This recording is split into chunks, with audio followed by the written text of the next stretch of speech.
الحمد لله رب العالمين الصلاة والسلام على سيد الأنبياء والمرسلين أما بعد أعوذ بالله من الشيطان الرجيم بسم الله الرحمن الرحيم قال الله تبارك وتعالى في شان حبيبه الكريم إن الله وملائكته يصلون على النبي يا أيها الذين آمنوا صلوا عليه وسلموا تسليما اللهم صل على سيدنا شفينا صلى الله على النبي الأمي وآله صلى الله عليه وسلم صلاة وسلاما عليك يا حبيبي يا قديمي يا محسني يا رسول الله صلى الله عليه وسلم باب ما يكره من لعن شارب الخمر وأنه ليس بخارج من الملة حدثنا يحيى بن بكير قال حدثنا الليث قال حدثنا خالد بن يزيد عن سعيد بن ابي هلال عن زيد بن اسلم عن ابيه عن عمر بن الخطاب ان رجلا على عهد النبي صلى الله عليه وسلم كان اسمه عبد الله وكان يلقب حمارا وكان يضحك رسول الله صلى الله عليه وسلم وكان رسول الله صلى الله عليه وسلم قد جلده في الشراب فأتي به يوما فأمر به فجلد فقال رجل من القوم اللهم العنه ما أكثر ما يؤتى به فقال النبي صلى الله عليه وسلم لا تلعنوه فوالله ما علمت إنه يحب الله ورسوله. اللہ تبارک و تعالیٰ کا لاکھ لاکھ شکر و احسان ہے کہ رب کی دی ہوئی توفیق سے ہم اور آپ قرآن پاک کے بعد سب سے معتبر کتاب بخاری شریف کے درس میں حاضر ہیں. اللہ کریم پیارے آقا علیہ الصلاۃ و تسلیم کی حدیثیں سننے سے زیادہ عمل کی توفیق عطا فرمائیں. آج کے درس میں جو پہلی حدیث پاک ہے اس پر امام بخاری رحمۃ اللہ تعالیٰ علیہ نے جو باب بنایا، باب کا نام رکھا باب ما یکرہ من لعن شارب الخمر.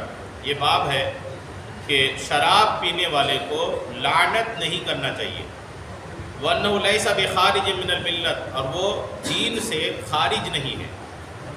اس پر امام بخاری رحمۃ اللہ تعالیٰ علیہ نے جو باب بنا کر حدیث لایا، یہ حدیث پاک حضرت عمر ابن خطاب رضی اللہ تعالیٰ عنہ اسلام کے دوسرے خلیفہ ہیں، ان سے روایت ہیں. یہ کہتے ہیں کہ ان رجلا علی عہد النبی صلی اللہ علیہ وسلم کانا اسمہ عبداللہ. حضور کے زمانے میں ایک آدمی تھا جس کا نام تھا عبداللہ. حضور کے زمانے میں ایک آدمی جس کا نام عبداللہ تھا. وَكَانَ يُلَقَّبُ حِمَارًا، اور ان کا لقب حمار تھا. نام تو عبداللہ تھا لیکن لقب جو تھا وہ حمار. وَكَانَ يُضْحِكُ رسول اللہ صلی اللہ علیہ وسلم، اور وہ عبداللہ جو تھے یہ حضور علیہ السلام کو ہنسایا کرتے تھے. ان کا ایک کام تھا حضور علیہ السلام کو ہنسانا. اب یہ جو حضور علیہ السلام کو ہنساتے تھے، کہتے ہیں کہ حضور علیہ السلام کے زمانے میں یہ آقا کو ہنساتے تھے، اور کئی بار ایسا بھی ہوا کہ یہ بندہ قد جلدہ فی الشراب، شراب پینے کے بدلے میں کئی بار ان کو کوڑے بھی لگ چکے تھے. وہ شراب کے معاملات میں پڑ جاتے تھے کبھی کبھی، تو شراب پینے کی وجہ سے ان کو کوڑے بھی مارے گئے تھے. فَأُتِيَ بِهِ يَوْمًا، ایک دو بار ایسے کوڑے کھا چکے تھے کہ ایک دن پھر حضور کے پاس پکڑ کے لائے گئے. جب لائے گئے تو نشے میں تھے.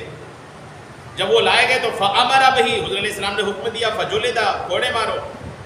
فَقَالَ رَجُلٌ مِّنَ الْقَوْمِ، جب کئی بار ایسا ہو گیا نا کہ بار بار کوڑے کھا رہے ہیں، پھر جا رہے ہیں، پھر آ رہے ہیں، پھر کئی بار جب ایسا ہو گیا نا تو فَقَالَ رَجُلٌ مِّنَ الْقَوْمِ، قوم میں سے ایک آدمی نے کہا اللہم العنہ، اللہ کی تم پر لعنت ہو، ما اکثر ما یؤتی بہ، کتنے بار شراب پی کر آؤ گے.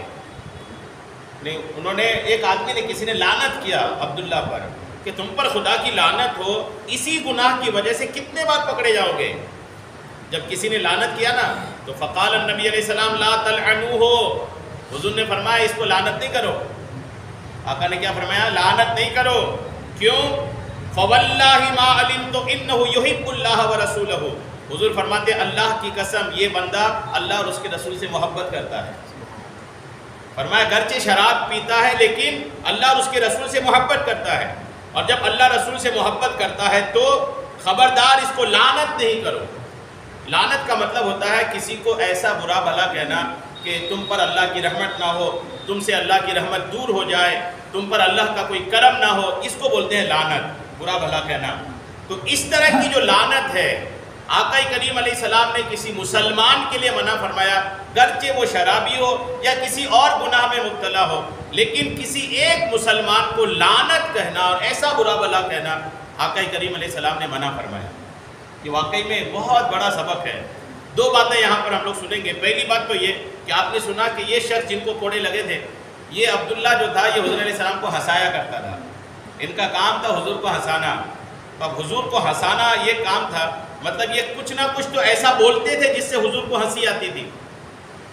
آج بھی لوگ ایسا ہنساتے ہیں، لافٹر تو ایک باضابطہ ایک فیلڈ بن چکا ہے کہ لوگ وہاں پر ہنسانے کا، جن کے پاس یہ کلا ہے تو اس کو انہوں نے کلاکاری کے طور پر استعمال بھی کر رہے ہیں۔ لیکن ایک وہ زمانہ بھی تھا کہ جس کے حضور علیہ السلام کے زمانے میں ہنسانے کا تھا، صحابہ حضور علیہ السلام کو کئی بار ہنساتے تھے، یہ عبداللہ بھی ہنساتے تھے۔ لیکن یاد رکھیے گا ہنسانے میں حضور علیہ السلام کے زمانے میں تھا، وہ اس میں کسی بھی طرح کی جھوٹ کی ملاوٹ نہیں تھی، بالکل سچ بات ہوتی تھی اور سچ بات پر ہی ہنسنے ہنسانے کا معاملہ ہوتا تھا۔ آج ایسا نہیں ہوتا، آج ہنسانے کے لیے جھوٹ کا سہارا لیا جاتا ہے، فریب کا سہارا لیا جاتا ہے، طرح طرح کی فرضی کہانیوں کا سہارا لیا جاتا ہے۔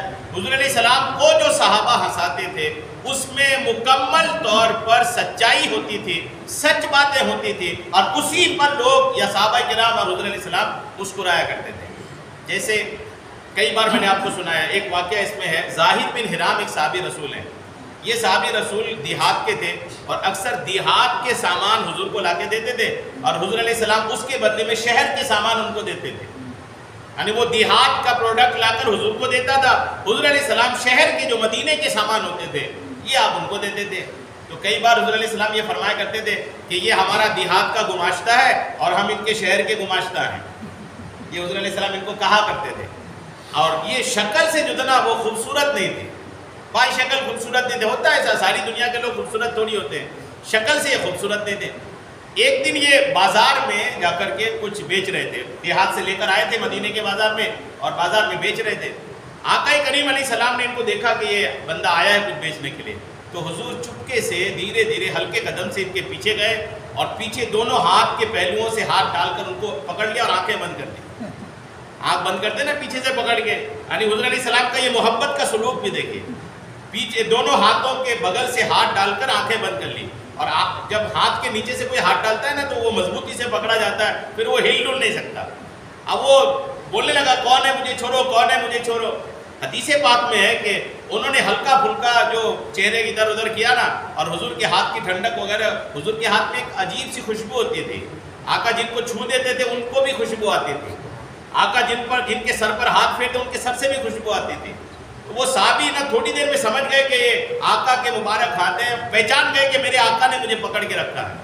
تو حدیث پاک میں کہ جیسے انہوں نے پہچانا کہ میرے آقا ہیں، تو حدیث پاک میں کہ انہوں نے اپنی پیٹھ سرکار کے پیٹ سے ملنا شروع کیا کہ اب مجھے برکتیں حاصل کرنی ہیں، اب مجھے فیض حاصل کرنا ہے۔ اور جب فیض حاصل کرنا، جب آقا سمجھ گئے کہ یہ پہچان گیا ہے، تو آقا نے فرمایا یہ غلام ہے، کون اس کو خریدے گا؟ آقا نے فرمایا یہ غلام ہے، اس کو کون خریدے گا؟ اب وہ صحابی جو تھے نا وہ تو شکل سے اچھے نہیں تھے، اب شکل سے اچھے نہیں تو کہنے لگے یا رسول اللہ اس کالے کلیپے کو کون خریدے گا، اور اگر خریدے گا بھی تو کوئی کھوٹا سکہ ملے گا، کچھ اچھا نہیں ملنے والا۔ تو حضور علیہ السلام نے فرمایا کہ دنیا میں اگرچہ تمہاری قیمت کھوٹی ہے لیکن اللہ رسول کے نزدیک تم کھوٹا نہیں، یعنی اللہ رسول کے نزدیک تم پیارے ہو۔ نیک ہونا مطلب پیارا، شکل بہت خوبصورت ہو اللہ کا نافرمان ہو تو کس کام کا، شکل کیسی بھی ہو رب کا نافرمان ہے۔ ان اکرمکم عند اللہ اتقاکم، قرآن پاک میں اللہ نے فرمایا اللہ کے نزدیک تم میں زیادہ بہتر وہ ہے جو پرہیزگار ہے۔ اللہ شکل نہیں دیکھتا، اللہ پرہیزگاری دیکھتا ہے۔ حضور علیہ السلام نے تو یہ ایک ہنسی کا معاملہ ہوا نا کہ آقا نے پیچھے سے پکڑا، آنکھیں بند کر لی، تو ایسی ہنسی کے معاملات حضور کرتے تھے۔ اور کئی بار میں نے آپ کو سنایا، وہ ایک بڑھیا حضور علیہ السلام کے پاس آئی، آ کر کہ یا رسول اللہ میں جنت میں کہاں رہوں گی؟ تو آقا نے کیا فرمایا تھا کہ کوئی بڑھیا جنت میں نہیں جائے گی۔ وہ گھبرا گئی، کوئی بڑھیا جنت میں نہیں جائے گی، روتے ہوئے جانے لگی۔ حضور علیہ السلام نے ایک صحابی کو بھیجا، جا کے ان کو بول دو کہ اللہ قرآن پاک میں فرماتا ہے کہ جنت میں جو بھی جائے گا جوان ہوگا، تو بڑھیا بھی جائے گی تو جوان ہو کے جائے گی۔ یعنی میرے کہنے کا یہ مطلب، یعنی بات سچی تھی اور ایک الحمدللہ مزاح کا معاملہ بھی تھا۔ ایک صحابی رسول آئے حضور علیہ السلام کے پاس، آ کر عرض کیا یا رسول اللہ میں سفر میں جانے والا ہوں، مجھے اونٹ چاہیے. تو حضور نے فرمایا اونٹنی کا بچہ دوں گا. فرمایا اونٹنی کا بچہ دوں گا. اب وہ گھبرائے، بولے یا رسول اللہ مجھے سفر میں جانا ہے، میں خود سوار ہوں گا، میرا سامان لدے گا اس میں، تو اونٹنی کا بچہ کس کام کا؟ تو حضور علیہ السلام نے فرمایا ہر اونٹ اونٹنی کا بچہ ہی ہوتا ہے، ہر اونٹ اونٹنی کا نہیں. بات کتنی سچی ہے، اور اس میں الحمدللہ ایک مسکراہٹ بھی ہے. یہ آقا کریم علیہ الصلوۃ والتسلیم کا ایک واقعی میں ایک علم بھی، حکمت بھی، دانائی بھی، اور ہنسی کے معاملے میں بھی الحمدللہ مکمل سچائی کے ساتھ ایک ہنسی کا ماحول حضور علیہ السلام کریٹ فرماتے تھے. آج بھی اگر کوئی ایسا کرتا ہے کہ بالکل سچائی ہے اور ہنسی کا معاملہ کرتا ہے تو کوئی دقت نہیں، لیکن جھوٹ بول کر کسی کو ہنسانا یہ بالکل جائز نہیں ہے. جھوٹ بول کر ہنسانے کی اسلام بالکل اجازت نہیں دیتا. تو ایک تو آپ نے یہ سنا کہ ہنسی کا معاملہ جو ہے یہ جائز صورت میں ہو تو درست ہے. اور اس میں اس حدیث پاک میں ایک بات اور یہ سمجھ میں آئی کہ کسی مسلمان کو آپ لعنت نہیں کر سکتے. پرٹیکولر کسی ایک مسلمان کو، ایک خاص فرد کو آپ ٹارگیٹ کر کے برا بھلا نہیں کر سکتے، بھلے وہ کسی بھی گناہ میں ہو. یہ ہوتا ہے کہ جیسے کہیں کہ زانیوں پر اللہ کی لعنت ہے یا بدکاروں پہ اللہ کی لعنت، یہ ایک الگ بات ہوئی. لیکن کسی ایک شخص کی، چاہے وہ کتنا بڑا گنہگار کیوں نہ ہو جائے، ایک شخص کو نام لے کر یا ایک شخص کی طرف اشارہ کر کر کے سمجھ میں آئے کہ آپ اس کو برا بھلا کہہ رہے ہیں، اس کا اسلام میں بالکل بھی اسلام اس کی اجازت نہیں دیتا، بالکل اجازت دیتا. آپ کسی ایک آدمی کی عزت خراب نہیں کر سکتے، آپ کسی ایک مسلمان کو ذلت کا معاملہ نہیں کرا سکتے کہ آپ بول کر کے ان کو ذلیل کرتے ہیں. آقا نے منع فرمایا نا، شرابی تھے، کئی بار کوڑے لگے تھے، جب کسی مسلمان نے ان کو لعنت کی تو پر لعنت ہو، کتنے بار اس گناہ سے آؤ گے؟ تو حضور نے فرمایا خبردار لعنت نہ کرو، اس لیے لعنت نہیں کرو کہ یہ مجھ سے اور اللہ سے محبت کرتا ہے. تو مسلمان کو لعنت کرنے کی اسلام میں اجازت نہیں ہے. آج کل چونکہ یہ بہت زیادہ چل رہا ہے، کوئی کسی کا نام بگاڑ کر کے ذلیل کرتا ہے، کسی کی ہنسی بنا کر کوئی کسی کی چڑ لے لیتا ہے کہ یار اس سے یہ چڑھتا ہے، تو وہ چڑ ہی اس کا نام رکھ دے گا اور وہ چڑ سے اس کو چڑھائے گا. یہ خوب چلتا ہے، پھپتیاں کسے گا، ہنسے گا، چٹکلے بنائے گا، یعنی لوگوں کو ذلیل کرنے کا ایک سسٹم ہے. کچھ لوگوں کی تو عادت ہی ہے، جب تک 10-20 کو چھیڑ نہیں لیتا تب تک ان کو مزہ نہیں آتا. تو یہ جو اس طرح کی جو چھیڑنا ہے نا جس سے کسی مسلمان کے دل کو تکلیف پہنچے، یقیناً قیامت کے دن بڑا ان کے لیے مشکل کھڑا کرتا ہے. کسی مسلمان کے دل کو ٹھیس پہنچانا اسلام میں اس کی سخت منائی کی گئی. مسلمان کے دل کی اہمیت، ان کے دل کا خیال رکھنا یہ ہر مسلمان پر نہایت ہی ضروری ہے. مسلمان کی عزت کا خیال دیکھیے، کچھ احادیث پاک میں آپ کو سناتا ہوں. حضرت سیدنا عبداللہ ابن عباس رضی اللہ تعالیٰ عنہما سے مروی ہے کہ نور کے پیکر تمام نبیوں کے سرور صلی اللہ تعالیٰ علیہ وسلم کا فرمان ہے، جو اپنے مسلمان بھائی کی پردہ پوشی کرے اللہ قیامت کے دن اس کی پردہ پوشی فرمائے. آپ مسلمان کے عیب کو دنیا میں چھپائیں، اللہ کریم قیامت کے دن آپ کا عیب چھپا دے گا. اور جو اپنے مسلمان بھائی کا عیب ظاہر کرے اللہ اس کا عیب ظاہر فرما دے گا، یہاں تک کہ اسے اس کے گھر میں بھی ذلیل کر دے گا. کیا فرمایا آقا نے کہ اگر کسی مسلمان کے عیب کو کھولا تو اللہ اس کے عیب کو کھولے گا، اور اتنا عیب کھولے گا کہ وہ اپنے گھر میں بھی ذلیل ہو جائے گا. سیدنا عبداللہ بن عمر رضی اللہ تعالیٰ عنہما سے روایت ہے کہ آقا کریم علیہ السلام ایک بار ممبر پر تشریف لائے اور بلند آواز سے فرمایا، اے وہ لوگوں جو زبان سے ایمان لائے مگر ابھی تک ایمان تمہارے دلوں میں داخل نہیں ہوا، مسلمانوں کو تکلیف نہ دیا کرو اور نہ ہی ان کے عیبوں کے پیچھے پڑو، کیونکہ جو اپنے مسلمان بھائی کے عیب تلاش کرتا ہے اللہ اس کے عیبوں کو ظاہر کر دیتا ہے، اور اللہ جس کے عیب ظاہر فرما دے وہ اسے ذلیل کر دیتا ہے اگرچہ وہ اپنے گھر میں ہی ہو. ایک دن حضرت سیدنا عبداللہ بن عمر رضی اللہ تعالیٰ عنہما نے کعبہ شریف کی طرف دیکھا اور ارشاد فرمایا، اے کعبہ تیری شان کتنی بلند ہے، تیری حرمت کتنی زیادہ ہے، لیکن بندہ مومن اللہ کی بارگاہ میں تجھ سے بھی زیادہ محترم ہے. یہ حدیث پاک ہے، کعبہ سے بھی زیادہ محترم ایک مسلمان کی عزت ہے، کعبے سے بھی زیادہ محترم. غور کریں کعبہ کس کو بولتے ہیں؟ لوگ لاکھوں خرچ کر کے کعبے کی زیارت کو جاتے ہیں، دنیا بھر کے مسلمان کعبے کی طرف رخ کر کے نماز پڑھتے ہیں، لیکن حدیث کہتی ہے کہ کعبے سے بھی زیادہ محترم ایک مسلمان کی عزت ہے. غور کریں کعبے سے بھی زیادہ اہمیت ایک مسلمان کی عزت کی ہے. لوگ کیا کیا نہیں کرتے مسلمانوں کی عزت اچھالنے میں، رشتے کاٹ دیتے ہیں، بلا وجہ کی برائیاں بیان کر دیتے ہیں لڑکا لڑکی کے بارے میں، یعنی کہ عموماً ہوتا یہی ہے کہ اگر آپ کو سچ نہیں بولنا ہے، جھوٹ نہیں بولنا ہے، تو خاموش، کم سے کم خاموش رہ کہ نہیں یار مجھے نہیں پتا، آپ رشتہ کر رہے ہو کر لو. بلا وجہ کی جھوٹ بولتے ہیں لوگ. ارے ایسی جھوٹ بات بولتے ہیں جو نہیں ہوتا بندے کے اندر. کوئی پوچھنے آیا ہے، اگر آپ کو جتنا معلوم ہے، اگر آپ کو واقعی میں کوئی ایسی برائی لگتی ہے کہ ایسی برائی ہے کہ اگر اس برائی کے بعد بھی یہ رشتہ کر لے گا تو پھنس جائے گا، تب تو شرعن اجازت بھی ہے کہ نہیں اس کو بتا دیں ہلکا پھلکا کہ نہیں یار ایسا معاملہ ہے. لیکن جھوٹ بات، یعنی ایسی جھوٹی باتیں لوگ کر دیتے ہیں رشتہ کاٹنے کے لیے کہ اللہ رحم فرمائے. اصل میں ہوتا یہ ہے کہ کسی کی پڑوس میں کوئی اچھا رشتہ آیا نا تو پڑوسی کو تکلیف ہو جاتی ہے. یار اتنے اچھے گھر میں ان کی بیٹی چلی جائے گی، یا اتنے اچھے گھر میں ان کے بیٹے کا رشتہ ہو جائے گا، کاٹو اس کو. یہ مسلمانوں کا حال ہو گیا ہے. اللہ کرم فرمائے. ہمیں رشتہ کاٹنے والوں کو سوچنا چاہیے کسی کے کاٹنے سے کیا رشتہ کاٹتا ہے. رب تبارک و تعالیٰ نے جس کی قسمت میں جو لکھ دیا ہے اس سے تو ہونا ہی ہونا ہے. ہم اور آپ کے کاٹنے سے کون سا کٹے گا؟ لیکن کاٹنے کی کوشش کرنے سے ہم گنہگار ضرور ہو جائیں گے. تو گناہ کیوں لینا؟ ہمارے کرنے سے کیا ہونا ہے؟ ہوگا وہ جو رب کریم چاہے گا.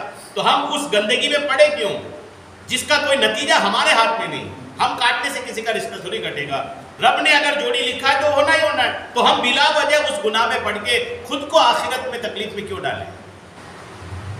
حدیثیں اس تعلق سے بہت ساری ہیں. آقا کریم علیہ السلام کا فرمان ہے، اے لوگو جو زبان سے ایمان لائے ہو مگر ابھی ایمان تمہارے دل میں داخل نہیں ہوا. یہ شروعات کی بات ہے. جب مسلمان شروعاتی دور میں مسلمان ہوتے تھے نا تو دل میں ایک دم اسلام راسخ ہونے میں، داخل ہونے میں ٹائم لگتا تھا. تو حضور نے فرمایا اے وہ لوگوں جو ایمان تو لائے لیکن ابھی ایمان تمہارے دل میں داخل نہیں ہوا.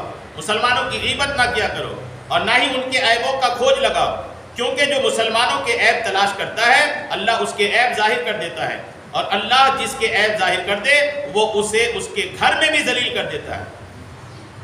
اور آقا کریم علیہ السلام نے فرمایا جس نے کسی مسلمان کی کوئی دنیاوی پریشانی دور کی اللہ اس سے قیامت کے دن کی پریشانی دور فرما دے گا.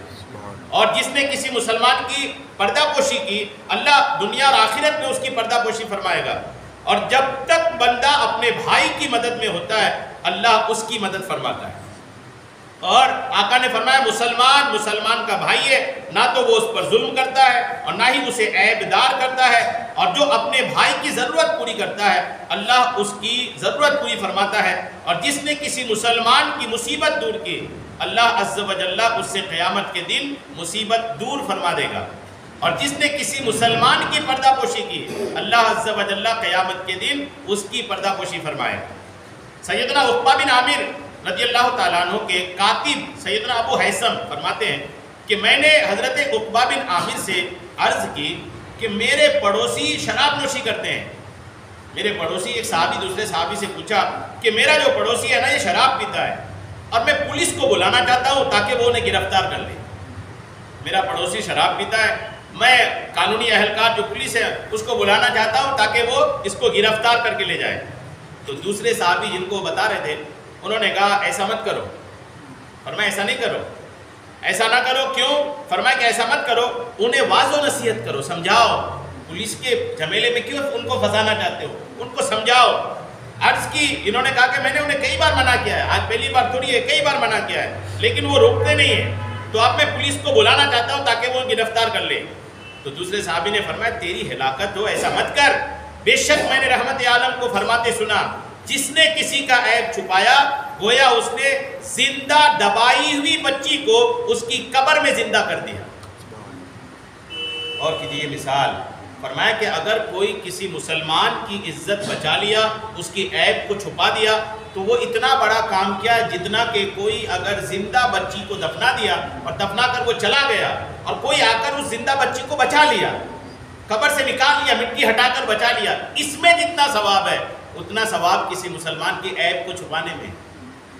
اور کہیں تو ہمیں تو ثواب کمانا ہے. اگر ہمیں کہیں سے کسی کا عیب پتہ بھی چل گیا نا تو اس کو اپنے سینے میں ہی دفن کر دیں، کسی کو نہ بتائیں.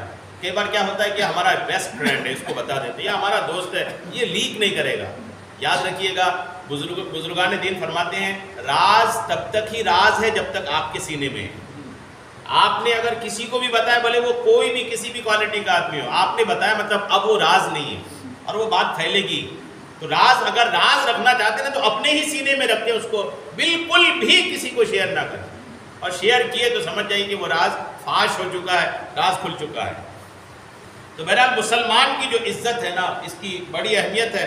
اس پر بخاری شریف کی بھی کچھ احادیث پاک ہیں، اور اس پر ایک حدیث پاک آپ سن لیں تاکہ یہ موضوع اور مزید مضبوط ہو جائے. یہ حدیث پاک آپ سنیں کہ حدثنا محمد بن یوسف قال حدثنا سفیان بن عیینہ عن الزہری عن ابی ادریس الخولانی عن عبادہ بن ثابت قال كنا عند النبی علیہ السلام فی مجلس فقال بایونی علی ان لا تشرکوا باللہ ولا تسرقوا. حضور علیہ السلام فرماتے ہیں کہ صحابہ کرام حضور علیہ السلام کے ساتھ تھے، تو حضور کے پاس مجلس تھی، صحابہ جمع تھے. حضور نے فرمایا بایونی، میرے ہاتھ میں بیعت کرو، میرے ہاتھ میں ہاتھ دے کر بیعت کرو. کیا کرنا ہے؟ بیعت یہ کرو کہ الا اللہ تشرکوا باللہ شیئا، اللہ کے ساتھ کسی کو شریک نہیں کرو گے، ولا تسرقوا، چوری نہیں کرو گے، ولا تزنوا، زنا نہیں کرو گے. حاضی الآیہ کلہا، یعنی پوری آیت پڑھا. فمن وفا منکم فاجرہ علی اللہ، جس نے ان وعدہ کو پورا کیا، جو بیعت میں وعدہ لیا گیا اس کو پورا کیا، کہتے ہیں اگر پورا کیا تو اس کا اجر اللہ پر ہے. ومن اصاب من ذلک شیئا، اور جو ان میں سے کچھ غلطی کر گیا فعوقب بہ، تو اس کو سزا دیا جائے گا. فہو کفارتہ، اگر سزا دے دیا گیا تو سزا ان کا کفارہ ہے. ومن اصاب من ذلک شیئا، اور ان میں سے کسی کے کوئی اگر غلطی کر گیا فسترہ اللہ علیہ، اور اللہ نے اس کو چھپا دیا، تو ان شاء غفر لہ، اللہ چاہے گا تو اس کو بخش دے گا، و ان شاء عذبہ، اور اللہ چاہے گا تو عذاب دے گا. یہ واقعی میں ایک بہت بڑا اصول بتا دیا اللہ نے، اللہ کے رسول نے.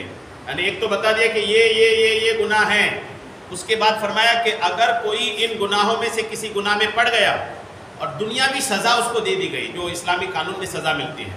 اب چونکہ اسلامی قانون ہے ہی نہیں تو وہ سزا کی بات ہی نہیں، لیکن حضور نے فرمایا کہ اگر اسلامی قانون کے تحت سزا دے دی گئی تو یہ سزا ان کے لیے کفارہ ہے. کفارہ مطلب اب اس گناہ کا یہی لین دین ختم ہو گیا، اب اللہ نے چاہا تو آخرت میں اس گناہ کا کوئی عذاب نہیں ہوگا. الحمدللہ.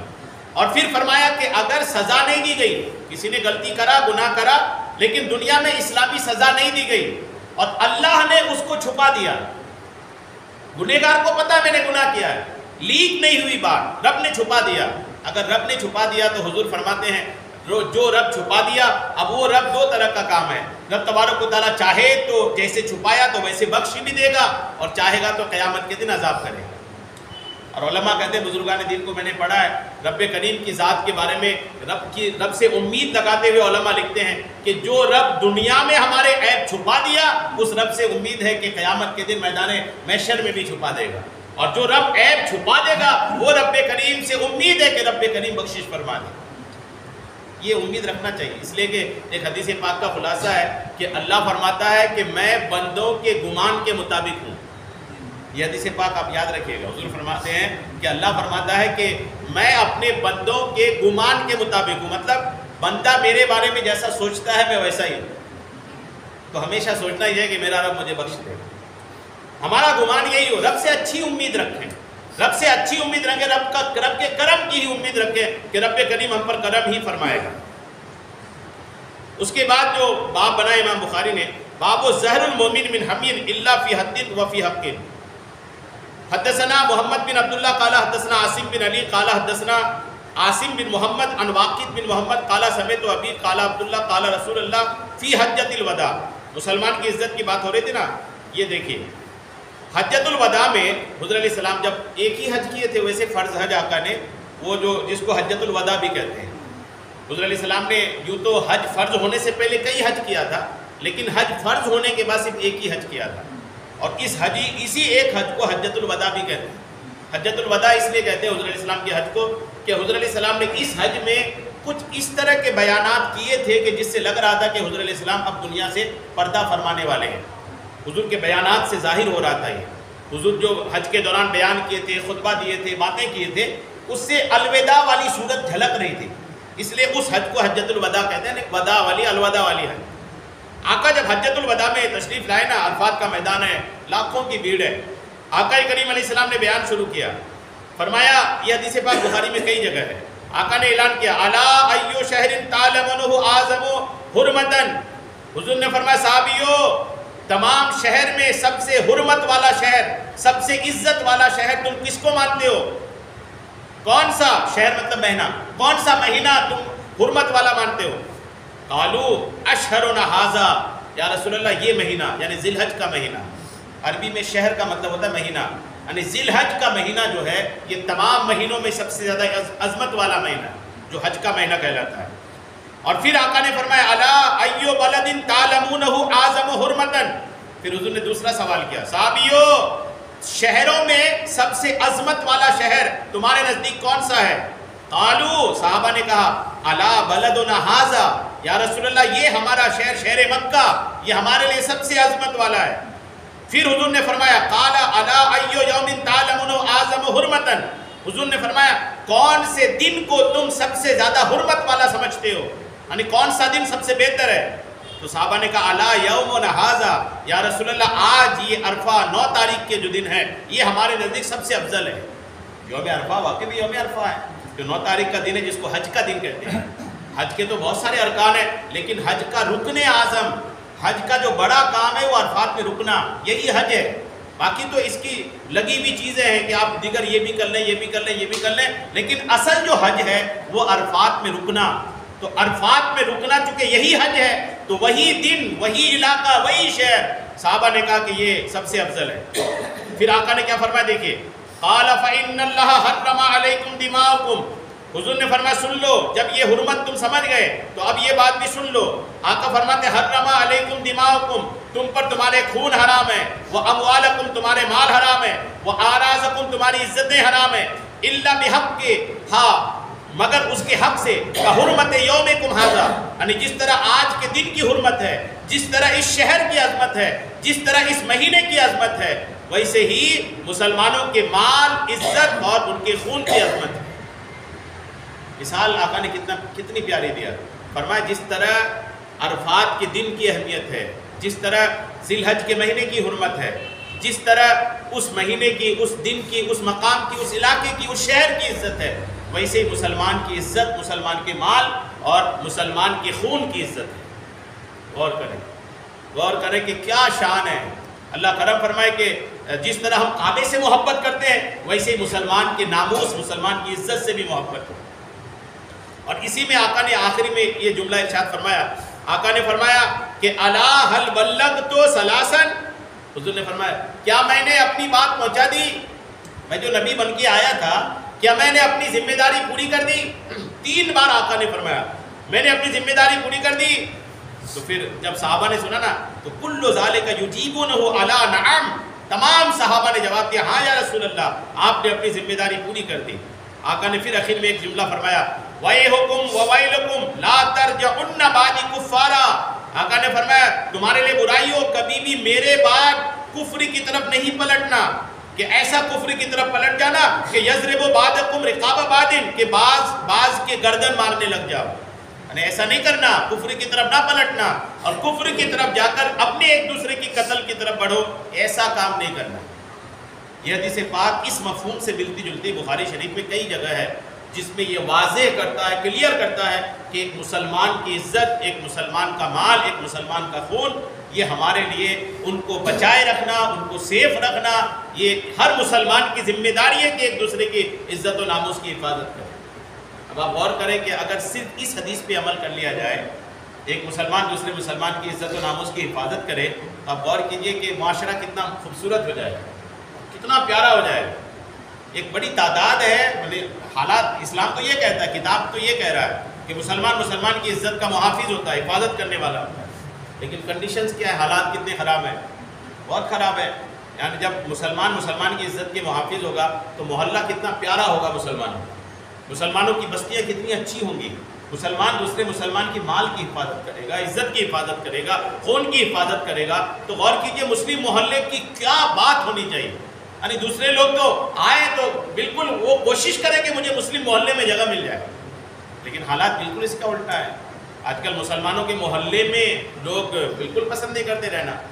کوئی مسلمان، یہ لوگ بولتے ضرور نا کہ ہمیں کہیں کرایہ نہیں ملتا، تو اب دوسرے کو دوش دینے سے پہلے ہم اپنے طور پر بھی دوش دیں کہ ہم نے اپنا معاشرہ کتنا خراب کر دیا ہے، ہم لوگ کچھ اپنے اسلامی معاشرے پر کتنا عمل کر رہے ہیں کہ لوگ ہمیں اپنی جگہ دیں گے۔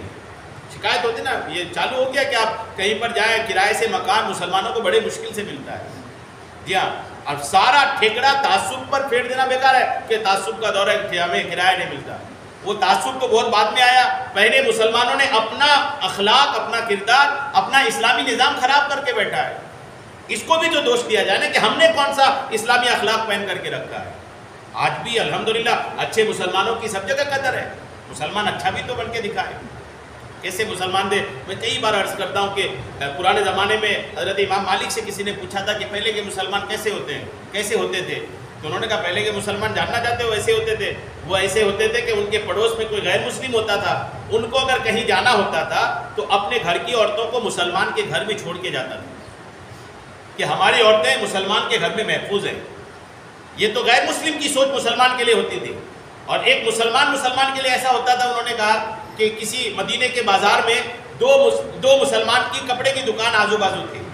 ایک آدمی آیا لمبی لسٹ لے کر کے، ایک دکاندار کے پاس گیا، بولے آپ یہ ساری لسٹ لو اور یہ آپ پیک کر دو. تو دکاندار کہنے لگا بڑے ادب سے کہ آپ نے جو لسٹ دیا نا، سارے کپڑے الحمدللہ میرے پاس موجود ہے، لیکن میں آپ سے درخواست کرتا ہوں کہ آپ وہ سامنے والی دکان سے کریں. انہوں نے میں آپ کے پاس آیا گاہک بن کے آپ بھگا رہے ہو مجھے؟ میں بھگا نہیں رہا ہوں. دراصل یہ ہے کہ صبح سے شام تک میری گاہکی آج اچھی ہو گئی تھی، لیکن صبح سے دیکھ رہا ہوں کہ وہ میرے بھائی کی دکان میں ابھی تک کوئی آیا نہیں، تو آپ اس کی دکان سے لے لو تاکہ اس کی بھی کچھ کمائی ہو جائے. ایسے تھے مسلمان. اور آج تو یہ ہے کہ بلا لے گاہک کو، جی ہاں پکڑ کے لے جاتے ہیں.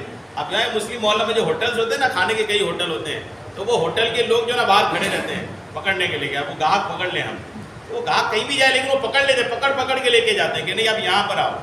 اور سامنے والا بھی مسلمان ہے، وہ بھی مسلمان ہے، وہ بھی مسلمان ہے، اس کے بعد بھی لوگ بالکل پکڑ کے لے کے آتے ہیں. تو کنڈیشن واقعی میں مسلمانوں نے اپنا جو اسلامی اخلاق و اقدار ہے اس کو بالکل قربان کر دیا ہے. اللہ کرم فرمائے. درود پاک پڑھی. اللہم صلی علی سیدنا شفیعنا حبیبنا مولانا محمد بارک وسلم. صلاۃ و سلام علیک یا رسول اللہ صلی اللہ تعالی علیہ وسلم. اس کے بعد آج کے درس کی آخری حدیث پاک، اور اس پر ایک دو واقعہ انشاءاللہ سنیں گے. حدیث پاک سنیے. باب کراہیت الشفاعۃ فی الحد اذا رفع الی السلطان. سزا میں سفارش کرنے کے کراہت کے بارے میں جب معاملہ بادشاہ کے پاس پہنچ جائے. یعنی ہمارے یہاں سفارش نہیں چلتی، اسلام میں سفارش نہیں چلتی. اگر کوئی گنہگار ہے، اس کا معاملہ کورٹ پہنچ چکا ہے، جج کے پاس، قاضی کے پاس پہنچ چکا ہے، تو اب کسی کی سفارش نہیں چلے گی. اسلام میں گنہگار کے لیے کوئی سفارش نہیں. حدیث پاک دیکھیے. حدیث پاک دیکھیے. ان ابن شہاب عن عروہ عن عائشہ ان قریشا اہمتہم المرأۃ المخزومیہ التی سرقت. مخزوم ایک قبیلہ تھا، اس قبیلے کی ایک عورت نے چوری کی. جب چوری کی نا، اب وہ عورت کچھ ایسی تھی کہ قریش کے لوگ اس عورت کو بچانا چاہتے تھے. اس کا ہاتھ نہیں کٹنا چاہیے. ہو سکتا ہے اس عورت میں کوئی دوسری خوبی ہو، کوئی اچھائی ہو. چوری تو کر لی لیکن اچھی عورت رہی ہوگی. اب وہ چوری بھی کر لی تو کون سی اچھی عورت، لیکن ہو سکتا ہے کوئی خوبی اس میں ہو. قریش نے چاہا کہ ہم اس کو بچانا ہے. تو اب بچانا ہے تو اب کون جائے حضور کے پاس؟ معاملہ حضور کے پاس پہنچ چکا تھا، اور اسلام میں چوری کی سزا ہاتھ کاٹنا ہے. اب حضور کے پاس جب معاملہ پہنچ چکا تھا نا، تو قریش نے آپس میں سوچا کہ کیا کیا جائے، کون جائے حضور کے پاس بات کرنے کے لیے. تو صحابہ نے، اس وقت قریش کے جو لوگ تھے نا، انہوں نے کہا حضور سے بات کرنے کے لیے اسامہ ابن زید سے بہتر کوئی نہیں ہے. اسامہ ابن زید یہ حضور علیہ السلام کے بڑے لاڈلے صحابی تھے، بہت پیارے صحابی تھے. زید بن حارثہ جو کل آپ نے سنا تھا حضور کا منہ بولا بیٹا، ان کے بیٹے تھے یہ. اب منہ بولا بیٹا کا بیٹا ہو تو الحمدللہ ہوتا ہے وہ، تو پوتے سے دادا کی تو محبت اپنی ہوتی ہے. تو قریش نے کہا ایک کام کرو، اسامہ ابن زید کو بولو، وہ حضور کو جا کے سفارش کریں گے تاکہ اس عورت پر سزا نہ جاری کیا جائے. اب اسامہ ابن زید جو تھے، یہ زیادہ عمر نہیں تھی، ان کا بچپنا تھا. قریش نے ان کو بولا تو یہ چلے گئے حضور کے پاس. اب حضور سے تھوڑا منہ لگا ہوا بھی تھا بندہ، تو گھبرایا نہیں، پہنچ گیا. حضور علیہ السلام کے پاس جا کر سفارش کر دیا. جیسے ہی انہوں نے سفارش کیا نا، تو حضور علیہ السلام جلال میں آ گئے. آقا مسجد میں آئے. حضور کے زمانے میں کچھ بھی ہوتا تھا نا تو حضور ممبر پہ اور صحابہ مسجد میں. پہلے مسجد جو ہوتی نا، وہ سارے معاملے وغیرہ مسجد سے چلتا تھا. مسجد جو ہے ہمارا مرکز ہے، یہاں سے سماج، معاشرہ سب چلتا ہے. آج کل مسجدیں دور ہو گئی سب چیزوں سے. کچھ تو ہمارا بھی معاملہ ہے کہ ہم نے بھی مسجدوں کو ایسا بنا لیا. اور لیکن یہ کہ حضور کے دور میں مسجدیں جو تھی نا، وہ سارا سسٹم جو ہے قوم کا، قضا کا معاملہ، فیصلے کا معاملہ، سارا کچھ مسجد سے چلتا تھا. یعنی مسجد کا کمانڈ ہوتا تھا ایسا محلے پر، معاشرے پر. حضور علیہ السلام مسجد میں آئے، ممبر پہ تشریف لائے، اور ممبر پہ آ کر آقا کریم علیہ السلام نے فرمایا آقا نے کیا فرمایا سنیے، آقا نے فرمایا کہ تم لوگ سفارش کر رہے ہو.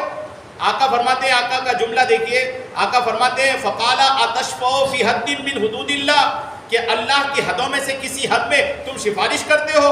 فخطب فقال یا ایھا الناس، حضور نے تقریر کیا، فرمایا اے لوگو انما دل من قبلکم انہم کانوا اذا سرق الشریف ترکوہ واذا سرق الضعیف فیہم اقاموا علیہ الحدود. آقا نے فرمایا اے میرے صحابیوں سنو، تم میں سے پہلے کے لوگ اسی بات پر گمراہ ہو گئے، اسی بات پر وہ لوگ ہلاک ہو گئے کہ ان میں سے کوئی امیر اگر چوری کرتا تھا تو اس کو چھوڑ دیتے تھے، اور کمزور اگر چوری کرتا تھا تو اس کے ہاتھ کاٹ دیتے تھے. حضور نے فرمایا یہ نہیں ہوگا کہ کوئی امیر گناہ کرے تو چھوڑ دیا جائے، کوئی غریب گناہ کرے تو پکڑ لیا جائے، یہ اسلام میں نہیں ہوگا. اور ایسا پہلے کرنے والے لوگ ہلاک ہو گئے، برباد ہو گئے. اور حضور نے قسم کھا کے فرمایا وَأَيَّمُ اللَّهِ لَوْ أَنَّ فَاطِمَةَ بِنْتَ مُحَمَّدْ سَرَقَتْ لَقَطَعَ مُحَمَّدْ يَدَهَا. حضور نے فرمایا خدا کی قسم اگر میری بیٹی فاطمہ بھی چوری کرے گی نا تو میں اس کا ہاتھ کاٹ دوں گا. مثال دیا آقا نے، ساری باتیں ختم کر دی یہ مثال دے کر. سیدہ فاطمہ خاتون جنت کے بارے میں فرما دیا کہ اگر بالفرض ایسا ہو جائے فاطمہ بھی چوری کر لی نا تو بھی میں اس کا ہاتھ کاٹ دوں گا. اس لیے سمجھ جاؤ کہ کسی کے لیے کوئی سفارش نہیں. سفارش نہیں تو جرم پھیلایا. اگر آپ دیکھیں یہ سفارشیں جو ہے نا یہ انہوں نے جرم پھیلایا. بالکل کوئی بڑا گناہ کر کے تھانے پہنچتا ہے تو کسی نیتا کا فون پہنچ جاتا ہے تھانے میں، تو وہ بیچارے پولیس والے بھی کیا کریں گے، وہ نیتا جی کا فون آیا ہٹاؤ نہیں تو ہماری ٹرانسفر کہیں اور کر دیں گے. تو وہ بیچارے وہ ڈر کے گھبرا کے اس گنہگار کو بھی چھوڑ دیتے ہیں. گنہگار کو بھی بالکل جانتے سمجھتے ہوئے بھی آج کی جو سسٹم ہے وہ چھوڑ دیتے ہیں کہ جاؤ اب کیا کریں گے، ہمیں اپنی بھی تو بچانی ہے. تو کنڈیشن یہ ہے، اسی وجہ سے جرم ہے. جرم کی کیا کمی ہے؟ لیکن اسلام الحمدللہ اسلام کوئی شفا، گناہ سزا ہوگی. گناہ کیا ہے اور کورٹ میں معاملہ پہنچ چکا ہے تو سزا ہوگی. کسی کی سفارش قبول نہیں کی جائے گی. اور اس میں خاص طور پر آقا نے فرمایا کہ امیر غریب کا بھی مسئلہ نہیں ہوگا کہ کوئی امیر گناہ کرے تو چھوڑ دیا جائے، غریب گناہ کرے تو پکڑ لیا جائے، یہ بھی نہیں ہوگا. جو بھی ہے جیسا بھی ہے گناہ کیا ہے ثابت ہو گیا تو سزا دی جائے گی. ایک دو واقعہ حضرت عمر فاروق اعظم کی دور کا سنیے. اس معاملے میں مساوات اور برابری کے معاملے میں اور انصاف کے معاملے میں حضرت عمر کا زمانہ ہمارے لیے بہت زبردست ہے، پڑھنا چاہیے. حضرت عمر کی خلافت کی دور کو کبھی پڑھیے گا تو آپ کو الحمدللہ ایمان تازہ ہو جائے گا کہ ایسا نظام چلایا جانا چاہیے. دیکھیے کچھ روایتیں حضرت سیدنا امام شافعی سے روایت ہے کہ ایک بار حضرت عمر فاروق اعظم اور آپ کے زمانے کے قانون دان بزرگ صحابی حضرت عمر فاروق اعظم اور حضرت عمر کے زمانے میں ایک صحابی تھے جو قانون دان تھے، یعنی قانون کے جانکار تھے. چاروں آسمانی کتابوں کے بہت بڑے عالم بھی تھے. وہ قانون دان بھی تھے اور آسمانی چاروں کتاب کے عالم. نام کیا تھا؟ حضرت ابی ابن کعب رضی اللہ تعالیٰ عنہ. چاروں آسمانی کتابوں کے عالم، قانون کے جانکار. کسی بات میں حضرت عمر کا ان سے جھگڑا ہو گیا اور حضرت عمر امیر المومنین ہے. امیر المومنین ہے، مسلمانوں کے امیر ہے، آدھی دنیا پر حکومت ہے. حضرت عمر کے حکومت کا جو دائرہ ہے کہا جاتا ہے آدھی دنیا پر ان کی حکومت تھی. اتنے بڑے امیر اور کسی معاملے میں ہو گیا جھگڑا. جھگڑا مطلب مارا پیٹی نہیں، کسی معاملے میں اختلاف ہو گیا، یعنی سوچ میں کسی مسئلے میں اختلاف ہو گیا. اب جب اختلاف ہوا نا تو حضرت ابی ابن کعب یہ مدعی تھے اور فاروق اعظم مدعا علیہ تھے. بہرحال دونوں میں یہ طے ہوا کہ مدینے کا جو جج ہے زید ابن ثابت ان کے پاس چلتے ہیں، وہ جو فیصلہ کر دیں گے دونوں مان لیں گے. امیر المومنین خود جا رہے ہیں. آج تو یہ ہے کہ جج بھی خرید لو، کورٹ بھی خرید لو، عدالت بھی خرید لو، سسٹم بھی خرید لو، سارا میرا، میری لاٹھی میرا بھینس. لیکن ہمارا اسلام الحمدللہ. عمر فاروق اعظم رضی اللہ تعالیٰ عنہ ہیں، امیر ہیں، وہ چاہتے تو جج کو اپنے پاس لے آتے. لیکن حضرت عمر فاروق اعظم نے ابی ابن کعب سے کہا چلو دونوں چل کے مدینے کے جو جج ہیں زید ابن ثابت ان کے پاس چلتے ہیں اور ان کے پاس چل کر وہ جو فیصلہ کر دیں گے ہم معاملہ پیش کریں گے، جو فیصلہ وہ کریں گے مان لیں گے. اب دونوں حضرات امیر المومنین ہیں، ابی ابن کعب ہے. ابی ابن کعب بھی کوئی کم ہستی تھوڑی تھے، چاروں آسمانی کتابوں کے عالم ہیں. پھر بھی چل کے گئے زید ابن ثابت کے پاس. اب زید ابن ثابت کے پاس جب گئے نا دونوں تو کیونکہ حضرت زید ابن ثابت کی عادت تھی کہ عموماً مقدمات کے فیصلے اپنے گھر میں ہی کر دیا کرتے تھے، یعنی کوئی اسپیشل کوئی عمارت نہیں بنی تھی، اپنے گھر میں ہی فیصلہ کر دیتے تھے وہ. تو جیسے ہی انہوں نے دیکھا کہ امیر المومنین عمر فاروق اعظم آئے ہیں، دیکھا عمر امیر المومنین تشریف لائے ہیں، تو حضرت عمر فاروق اعظم نے کیا فرمایا؟ وہ حضرت زید بن ثابت جو جج تھے انہوں نے فرمایا آتینک لتحکم بیننا، جیسے آئے نا داخل ہوئے تو حضرت عمر فاروق اعظم نے کہہ دیا، پہلے کلیئر کر دیا کہ آج میں مہمانی میں یا بیٹھنے نہیں آیا ہوں کہ تم مہمان جیسی عزت کرو، فرمایا میں اس لیے آیا ہوں کہ تمہارے پاس کوئی معاملہ پیش کرنا ہے تم اس کا فیصلہ کرو گے.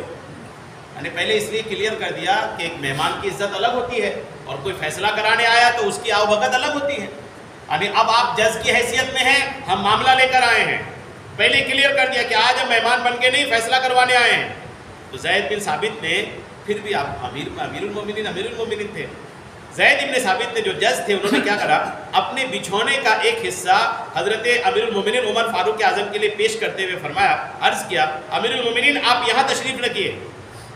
اپنے بچھونے کا جس میں بیٹھے تھے اسی کو تھوڑا بڑھا دیا، فرمایا حضور آپ یہاں پر آپ بیٹھیے. تو جیسے ہی انہوں نے کہا نا تو حضرت عمر فاروق اعظم نے جلال میں آ کر فرمایا اے زید بن ثابت یہ پہلا ظلم ہے، غلطی کر رہے ہو تم، ہم فیصلہ کروانے آئے ہیں، ہم تمہارے ساتھ کیسے بیٹھیں گے؟ غور کیجیے، ہم تم جج ہو، ہم فیصلہ کروانے آئے ہیں، ہم تمہارے بستر میں کیسے بیٹھیں گے؟ تم نے غلطی کیا. یہ فرمایا یہ پہلا ظلم ہے جو تم نے اپنے فیصلے میں کیا، میں تمہارے ساتھ کیوں بیٹھوں گا؟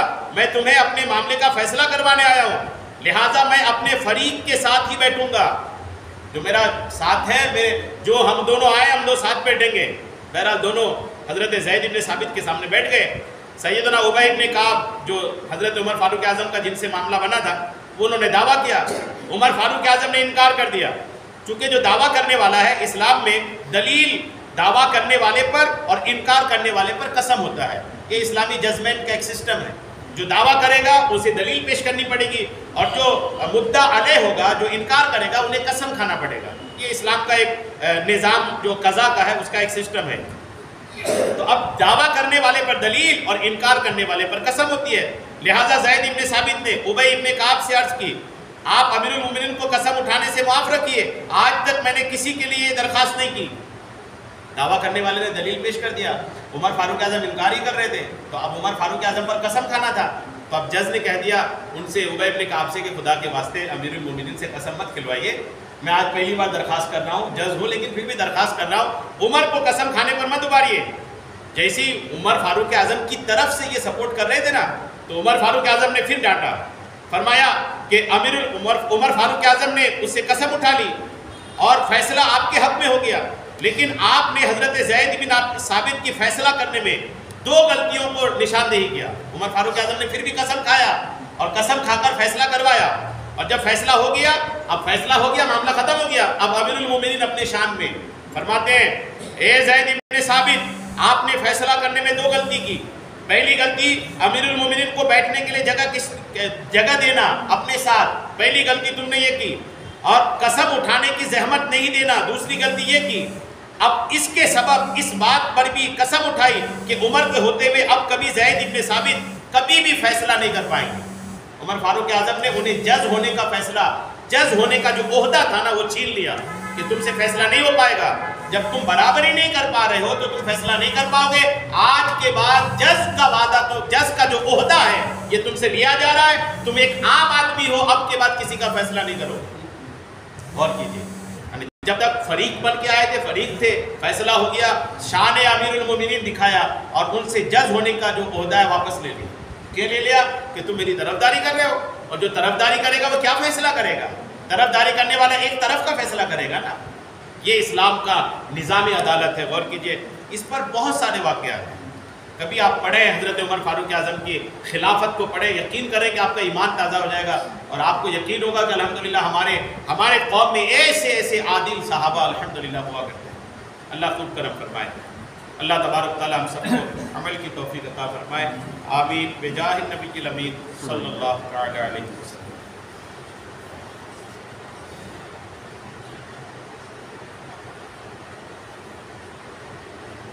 قال اللہ تبارک و تعالی فی شان حبیبہ الکریم ان اللہ وملائکتہ یصلون علی النبی یا ایھا الذین آمنوا صلوا علیہ وسلموا تسلیما. اللهم صل على سيدنا شفيع صلی اللہ علی النبی وآلہ صلی اللہ علیہ وسلم. صلاۃ و سلام علیک یا رسول اللہ. سبحان ربک رب العزة عما یصفون وسلام علی المرسلین والحمد للہ رب العالمین بحق لا الہ